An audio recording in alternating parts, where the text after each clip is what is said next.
Bueno, nuestro tema de hoy se llama la iglesia y su membresía.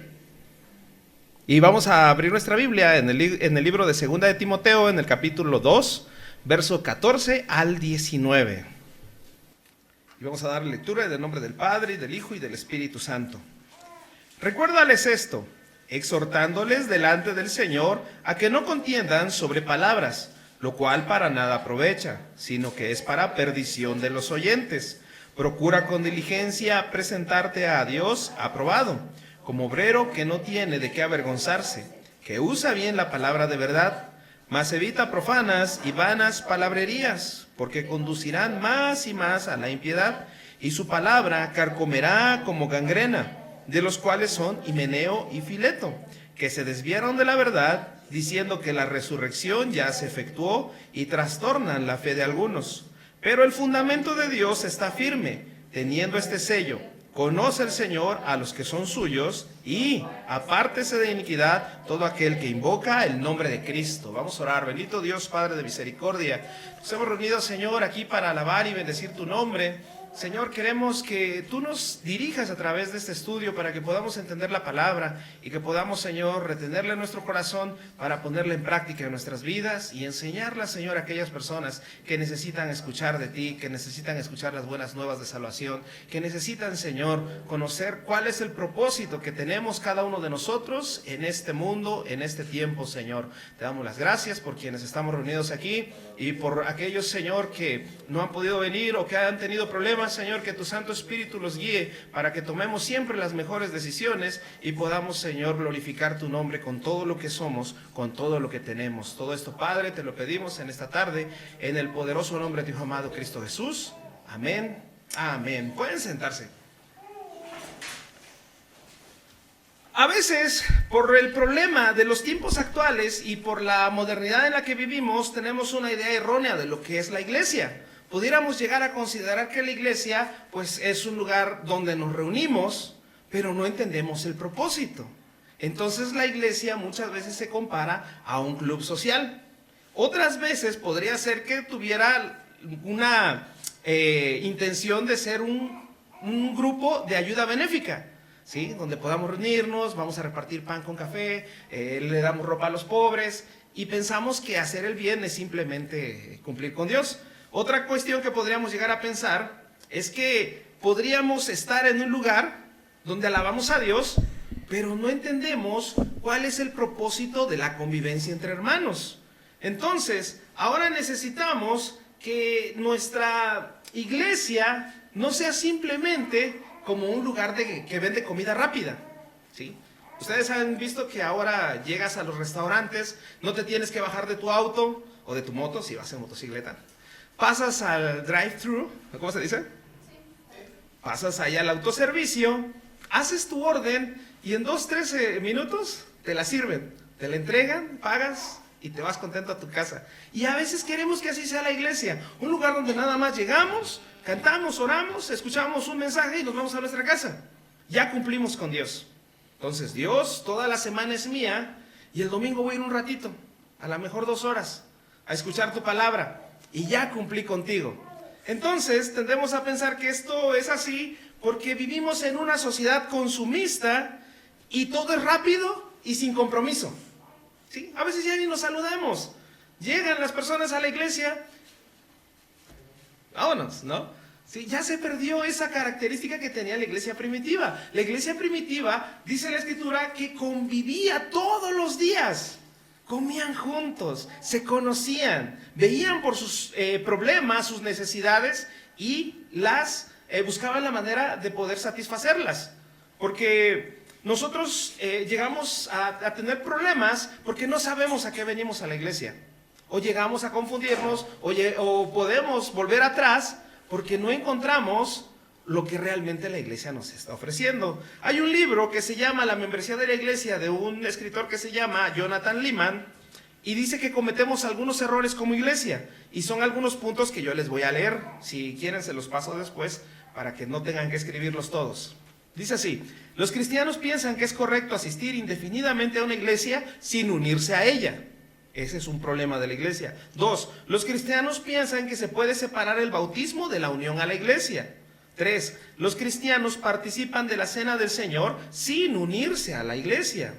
4, los cristianos ven la cena del Señor como una experiencia privada y mística, apta para los cristianos y no como una actividad para los miembros de la iglesia que se han sumado a una vida colectiva con los demás miembros. 6, los cristianos no integran lo que hacen en sus vidas de lunes a sábado con las vidas de otros santos.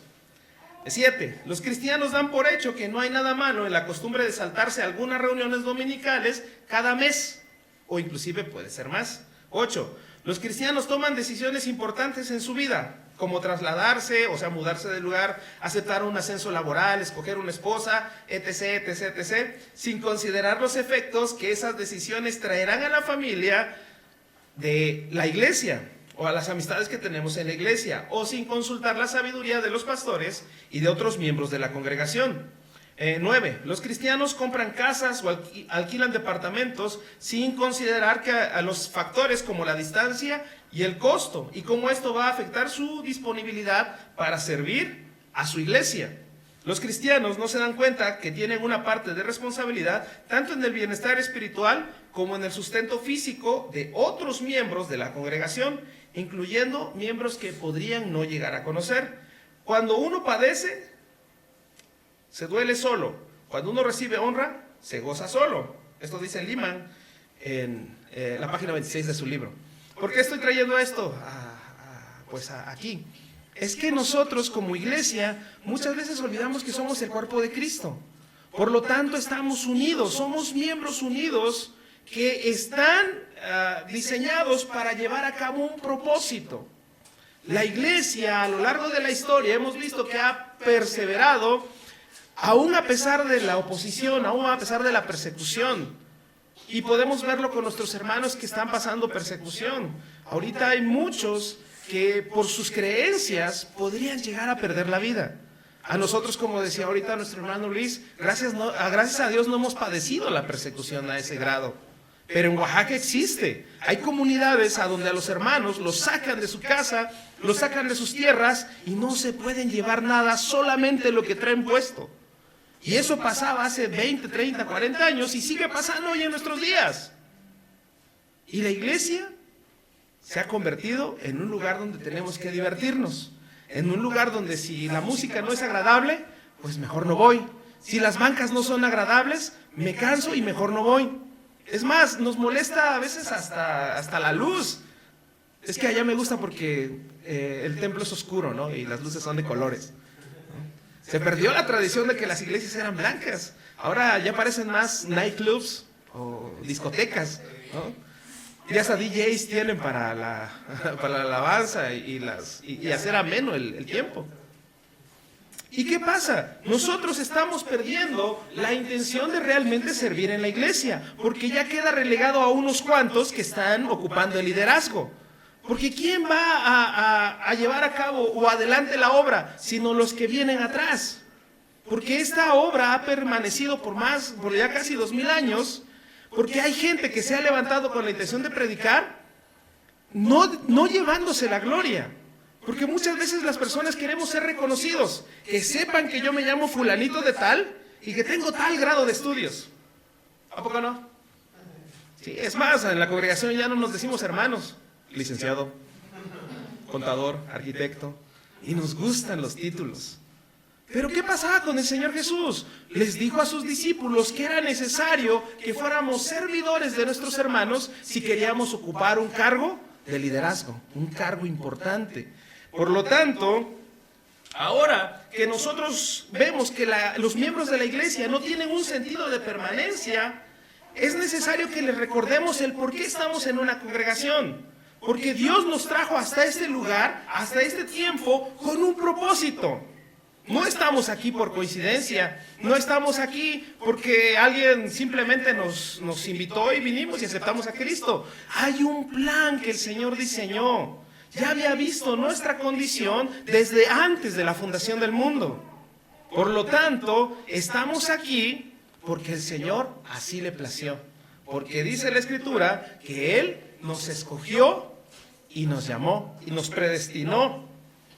Ahora, la iglesia en la actualidad es más parecido a un club donde las personas pues ven que hay diversión, está ameno el tiempo y se olvidan que Dios es la razón por la cual nos congregamos.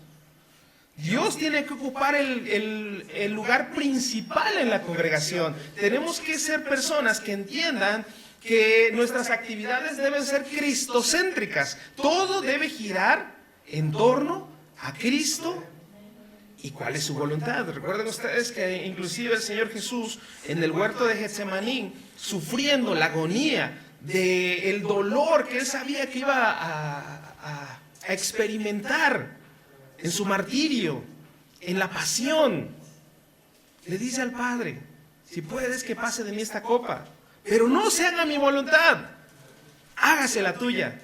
Y nosotros los cristianos deberíamos ser así. Deberíamos decirle a Dios: Señor, yo quiero esto, yo lo anhelo en mi corazón, pero que se haga tu voluntad y no la mía. Porque los planes del Señor son mejores de lo que nosotros pensamos. Es simplemente que no nos dejamos guiar por el Espíritu Santo. Preferimos acallar esa voz porque sabemos que a veces no le conviene a lo que nuestra carne quiere. Porque nuestra carne quiere deleitarse de todo lo que hay en el mundo. Sin embargo, el Señor nos invita y nos hace entender que necesitamos tener una vida de santidad. Ahora, necesitamos ser confirmados y moldeados a la imagen de Cristo. Al punto, aunque inclusive, de que el mismo Señor Jesús dice a la iglesia que le da el poder de atar y desatar en la tierra. Debemos ser confirmados de tal manera que entendamos que la iglesia tiene el poder para liberar los pecados del mundo por medio de Jesucristo. Porque el Señor levantó la iglesia para que fuera a predicar a aquellos que aún no conocen la palabra. Nos envió a todas las naciones. Y hay gente que pues rápido quiere irse a Europa, a Japón, ¿no? Países de primer mundo, donde la vida aparentemente es más fácil. ¿Y qué pasa? Muy pocos queremos ir a donde está verdaderamente el sufrimiento, la escasez, la necesidad. No queremos visitar las comunidades pobres. Bueno, yo sé que gente sí quiere y es porque el Señor los llamó, pero habemos otros que somos personas que nos gusta la comodidad. Tenemos que tener lo necesario para predicar la palabra, ¿no? Una buena cama, un buen baño, no podemos vivir sin regaderas y agua caliente. Pero recordemos los tiempos bíblicos. El Señor Jesús, cuando está con sus discípulos, se ciña la toalla y le lava los pies a sus discípulos, cosa que estaba destinada a los que eran esclavos, a los que eran siervos, a los que eran inferiores. Y Pedro le dice: maestro, no, conmigo no. Y el Señor Jesús le dice: Pedro, si no lo haces, nada tienes que ver conmigo. Entonces Pedro dice: no, nada más los pies, Señor, báñame todo, ¿no? Límpiame completamente. Y el Señor dice: ya estás limpio por la palabra. Porque ustedes recuerden que el Señor dice: santifícalos en tu verdad, tu palabra es verdad. ¿Cómo nos santificamos? Con la palabra del Señor. ¿Con qué limpiará el joven su camino? Con guardar tu palabra. Por medio de esta institución se reconoce quién es públicamente un ciudadano del reino de los cielos. ¿Sí? Porque el Señor mismo dice: por sus frutos los van a conocer. ¿Cuáles son nuestros frutos? Nuestros frutos son el resultado de la fe que hemos puesto en Cristo. Hacemos buenas acciones no porque seamos buenas personas, sino porque el Señor nos redimió, porque el Señor nos salvó, nos perdonó, y ahora queremos agradecer a Dios haciendo el bien a los que están a nuestro alrededor. Entonces, en la iglesia no estamos los que somos perfectos, porque muchas veces las personas tienen una idea errónea de que los que estamos dentro de la congregación somos personas que no pecamos. Yo creo que aquí estamos los que somos más pecadores. Reconocemos que necesitamos de Dios. Entonces, la iglesia no es como pues un lugar lleno de pura gente perfecta. Es un lugar donde venimos los pecadores a restaurarnos. Hechos 4:32 al 36 dice: y la multitud de los que habían creído eran de un corazón y un alma, y ninguno decía ser suyo propio nada de lo que poseía, sino que tenían todas las cosas en común, y con gran poder los apóstoles daban testimonio de la resurrección del Señor Jesús. y abundante gracia era sobre todos ellos. Así que no había entre ellos ningún necesitado, porque todos los que poseían heredades o cosas las vendían y traían el precio de lo vendido, y lo ponían a los pies de los apóstoles, y se repartía a cada uno según su necesidad. Entonces José, a quien los apóstoles pusieron por sobrenombre Bernabé, que traducido es hijo de consolación, levita, natural de Chipre, como tenía una heredad, la vendió y trajo el precio y lo puso a los pies de los apóstoles. Entonces, la iglesia primera tenía la característica de que tenían todas las cosas en común. Realmente se amaban. El Señor Jesús dice que esta es una característica que hace notar a sus discípulos, el amor que hay entre nosotros. Y no había necesitados, porque si había alguien con necesidad, el que tenía un poquito más brindaba la ayuda para solventar esa necesidad. Hoy en nuestros tiempos, si quieren los líderes religiosos que traigan sus heredades y su dinero y todo lo que consiguen a los pies, pero porque ellos lo ocupan para su propio deleite. Ustedes van a ver que en una iglesia grande o una mega iglesia, el ministro va a traer siempre un buen auto. Nunca lo vas a ver en un auto pequeño, un auto sencillo, porque se acostumbran a lo bueno. Y no está mal. Lo malo es que este sentido de traer la ofrenda o traer dinero o traer algo a la iglesia era para ayudar a los necesitados.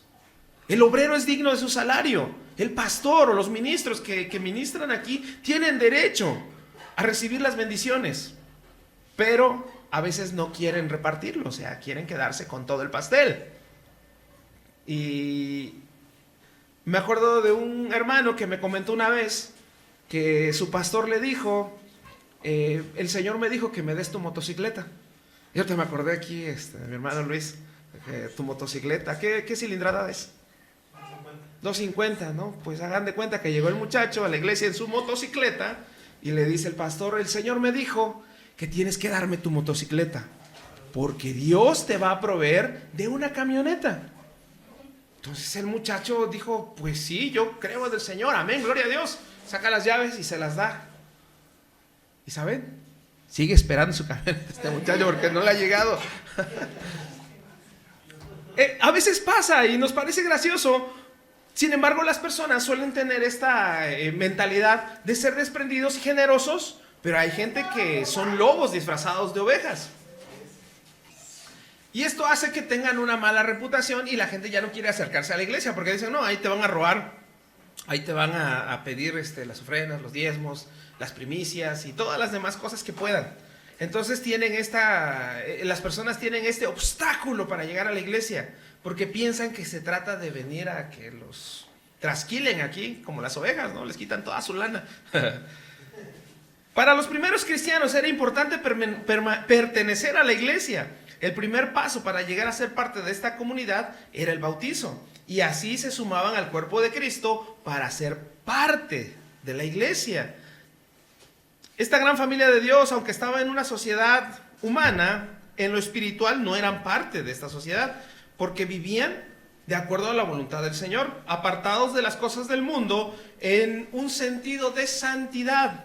Porque el Señor dice, sin santidad nadie va a ver a Dios. Entonces ellos se abstenían del mundo para centrarse más en lo espiritual.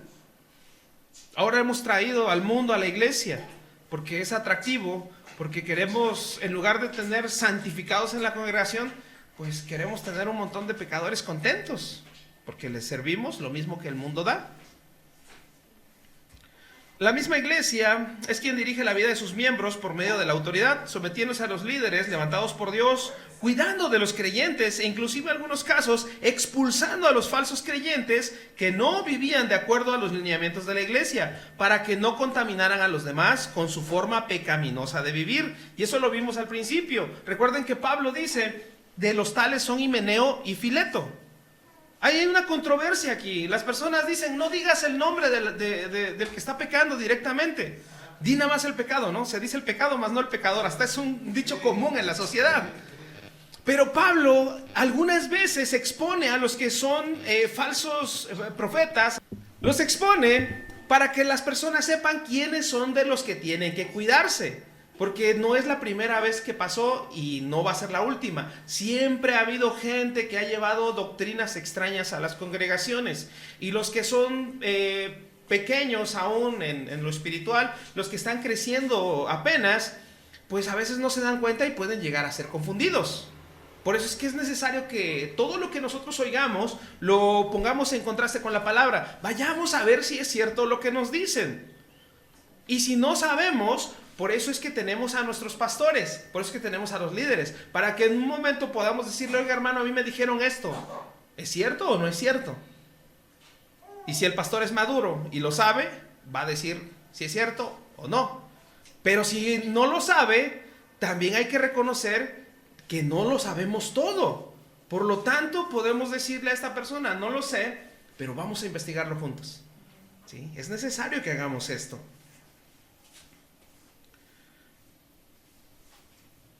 Porque ser parte de la iglesia es igual a ser adoptado. Por lo tanto, inmediatamente se pasaba a ser parte de la familia y a estar en comunión por medio de la iglesia, en Cristo, sentado a la mesa como lo haría cualquier familiar nuestro.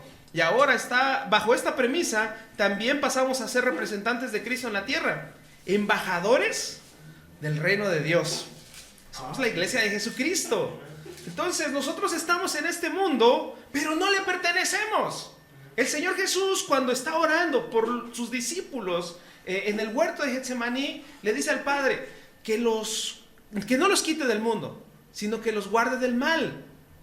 Porque nos mandó precisamente a nosotros a predicarle a las almas que están perdidas. Porque ¿quién lo va a hacer si no vamos nosotros? ¿Sí? Al Señor le hubiera sido fácil enviar ángeles a predicarles a todo el mundo. O inclusive hacer que el corazón de las personas cambie inmediatamente. Pero puso a la iglesia con esta gran comisión de ir y llevar la palabra. Porque somos una gran familia. Estamos alrededor de todo el mundo. Hay ministerios que podrían considerarse pues muy carismáticos y tenemos hermanos ahí. Y puede haber ministerios que podrían considerarse muy ortodoxos y ahí tenemos hermanos. ¿Sí? Pueden estar en ambos lados, muy radicales podríamos decir, pero tenemos hermanos en Cristo. No debemos vernos como una competencia, no debemos juzgarnos simplemente por nuestra apariencia, sino que tenemos que tener el cuidado de sentir con el corazón y amar como Cristo nos ama. Porque Él no vio nuestra situación. Si Él hubiera visto nuestra condición humana, nuestra forma de vestir o lo que tenemos dentro de nosotros, pues no nos hubiera llamado. Entonces Cristo viene a buscar lo que se había perdido, de lo vil y lo menospreciado. Y eso somos nosotros, porque nadie daba nada por nosotros. Pero Dios dio a su Hijo unigénito y derramó su sangre preciosa para lavar nuestros pecados. Ahora, nosotros, si somos instruidos en la congregación, dice la Escritura en Hebreos 13:7, acordaos de vuestros pastores que les hablaron la palabra de Dios, consideren cuál haya sido el resultado de su conducta e imitad su fe. Sí, consideren a aquellas personas que les hablaron la palabra de Dios y vean el resultado de su conducta. O sea, vean cómo se comportan y a dónde los ha llevado creer en Cristo. E imiten su fe. Y esto es de los verdaderos hijos de Dios, del verdadero ministro que tiene a Cristo en su corazón y que busca hacer su voluntad. En el 17 y 18 de este mismo capítulo dice: obedezcan a vuestros pastores y sujétense a ellos, porque ellos velan por vuestras almas como quienes han de dar cuenta para que lo hagan con alegría y no quejándose, porque eso no es provechoso. Orad por nosotros, pues confiamos en que tenemos buena conciencia, deseando conduciros bien en todo. Entonces necesitamos tener una iglesia, una comunidad en la que nosotros estemos sirviendo. Es necesario que todos sirvamos dentro de la congregación. No debe quedarse nadie sin hacer nada. No debe quedarse nadie nada más para ocupar un espacio, una banca. Porque a veces tenemos la idea errónea, los ministros, de que pues un alma nueva, un diezmo nuevo o una ofrenda nueva. Entonces son números que las personas tienen. ¿Cómo cuánto ganas? No, no, pues tanto, tanto hay de ganancia económica ahí. Y no, realmente somos personas con nombre, con emociones, con sentimientos, con sueños, con penas, con tristezas que vamos arrastrando y necesitamos de Cristo. Entonces, el pastor tiene que velar por las ovejas para ver su situación y ayudar al hermano a que salga adelante en su vida espiritual.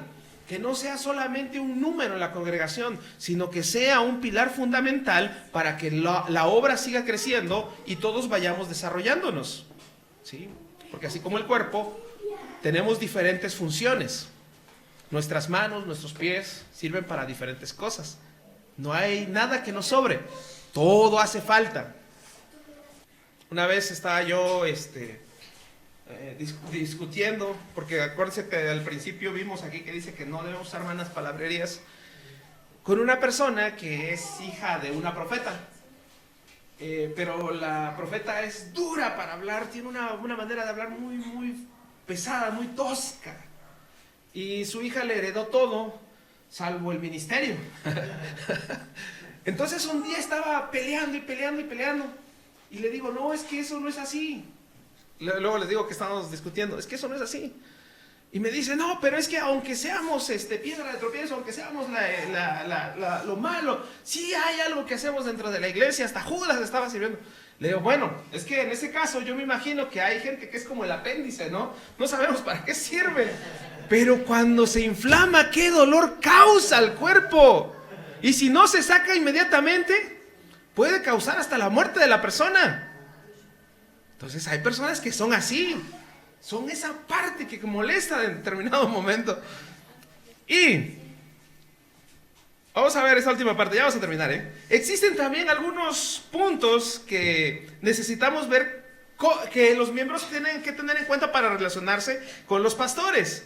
Los miembros deberían confiar en sus pastores y confirmarlos, ¿sí? ¿Quién es el pastor? Pues el hermano. No necesita una persona andar diciendo, yo soy el pastor, yo soy el pastor, yo soy el pastor, recuerden que soy el pastor.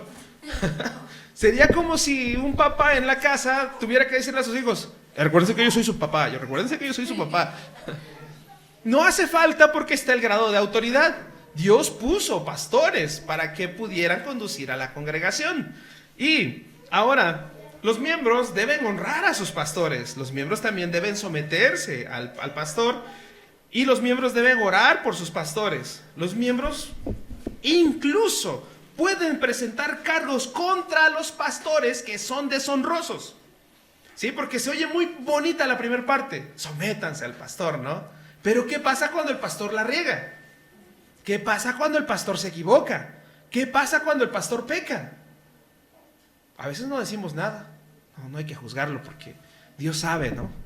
Y no juzgues porque serás juzgado. ¿Y cuál otra nos repiten? No toques al ungido del Señor, ¿no? Porque Él es superior, no podemos nosotros hablar nada en contra de Él. Sin embargo, si el pastor está equivocándose, es necesario que haya un hermano fiel, maduro, y la Biblia dice, corrígelo en privado. Si no hace caso, llama a un testigo. Y si no hace caso, exponlo a la congregación. Ahora, los miembros también deben y pueden expulsar a los pastores que lleguen a negar el evangelio. Porque como comunidad cristiana, por eso es que somos un cuerpo. No es correcto que en una iglesia exista un solo líder con la completa autoridad. Porque a veces hacemos eso, concentramos el poder en una sola persona. Y el poder corrompe. Si nosotros no tenemos un cuerpo ejecutivo, si no tenemos más pastores, si no tenemos ancianos, pues es necesario que los hermanos, de entre los hermanos, vayan saliendo de esos pilares que van a sostener a la iglesia. Y en determinado momento puedan confrontar la situación que no es correcta dentro del pastorado. Algunas características en las cuales no se debería uno someter a los líderes es que ejerzan un trato abusivo hacia los miembros de la misma congregación, pasando por alto la palabra de Dios. Porque a veces nosotros pues soportamos o nos aguantamos. Sin embargo, hay situaciones en las cuales la misma palabra nos dice qué tanta autoridad tiene un pastor y hasta dónde ya no llegan sus funciones. Por ejemplo, yo no te puedo decir con quién te vas a casar. Eso es algo que el Señor te va a dar a ti. Yo no te debo decir en qué necesitas trabajar. Eso es algo que tú tienes que escoger. Con la dirección de Dios, como lo dije al principio. Todas las decisiones que tomamos en nuestra vida siempre deben estar centradas en si esto me afecta o me beneficia en mi relación con Dios. ¿Sí? Porque a veces llegamos a tomar decisiones apresuradas, solemos ser arrebatados. Ahora, si también el pastor tiene uso de tácticas de manipulación y control, en estos casos es mejor cambiarse de congregación. ¿Sí? Porque no es correcto que vivamos una vida, en lugar de vivir la libertad de Cristo, estemos viviendo una esclavitud por causa de una persona o de sus malas prácticas o enseñanzas. Es necesario que tengamos la madurez para reconocer qué es una táctica de manipulación, porque a veces no nos damos cuenta o no queremos darnos cuenta, se nos hace fácil y decimos, ¿para qué me cambio? Si aquí está bien cómodo el lugar, ¿no? Aquí las bancas son cómodas, la música está bonita, aquí tengo a mis amigos, aquí tengo a mi familia. Es más fácil, según seguir una fórmula, a lo que el pastor me diga, eso lo hago. Es más fácil decir así que decir, Señor, ¿qué quieres tú de mi vida? Sí, y cuando nosotros cambiamos de congregación, fíjense que podemos llegar a protegernos nosotros mismos, a nuestra familia e inclusive a otros miembros de la congregación, porque hay situaciones en las cuales el abuso es tan profundo que ya no te puedes mover, porque si tú te quitas de ahí, te van a malmirar, te van a juzgar, van a hablar mal de ti y vas a ser tú el punto que van a atacar. Y lamentablemente muchas veces nuestra familia está en la congregación, nuestros amigos están en la congregación. Si nos salimos nos quedamos como solos. Y preferimos seguir ahí con tal de no perder esas cosas. Pero inclusive el Señor Jesús dice, el que no deja padre y madre por causa de mí, no es digno de mí. No debemos seguir al hombre, debemos seguir a Cristo. Y a mí me consuela mucho que la Escritura dice, mis ovejas oyen mi voz y me siguen. Entonces no importa en qué secta estén las personas o en qué religión errónea o equivocada estén las personas, el Señor de ahí los va a sacar si es que verdaderamente son sus ovejas, porque van a escuchar su voz y lo van a seguir. También nos enseña que la disciplina es importante dentro de la iglesia y es necesario para que podamos formar el carácter de los miembros de la congregación. Ahora, si nosotros no exponemos el pecado, podemos llegar a ser parte también del grupo que pues recibe las consecuencias de una vida pecaminosa, porque podemos estar en la congregación pero no ser personas santificadas, sino que pues nada más tapamos nuestro pecado, ¿sí? O escondemos nuestro pecado, porque en la iglesia es fácil tener una careta de cristiano, decirte que Dios te bendiga, que el Señor te dé paz, ¿no? Y tenemos nuestras frases bien cristianas, pero ¿cómo somos allá afuera? Sí, hay mucha gente que es agresiva, es violenta, es mal hablada, y esto no refleja el carácter cristiano. Y hasta nos llegamos a encontrar gente, el otro día platicábamos con Luis eso, que en determinado momento llegamos a decir, ¿a poco tú eres cristiano?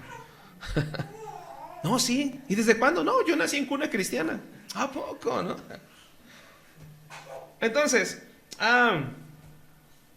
necesitamos confrontar el pecado para que se pueda lograr verdaderamente el arrepentimiento en las personas y así podamos mostrar un buen testimonio para Cristo, porque no somos perfectos, pero estamos en camino a la perfección, ¿sí? O sea, entiendan bien esto, nadie es perfecto, pero sí vamos caminando para llegar hasta la estatura del varón perfecto que es Cristo Jesús, ya que el mundo necesita amor. Y este amor solo se va a manifestar a través de la iglesia, porque tenemos una idea errónea de lo que es el amor. Todos tenemos esa concepción de que el amor son las maripositas en el estómago.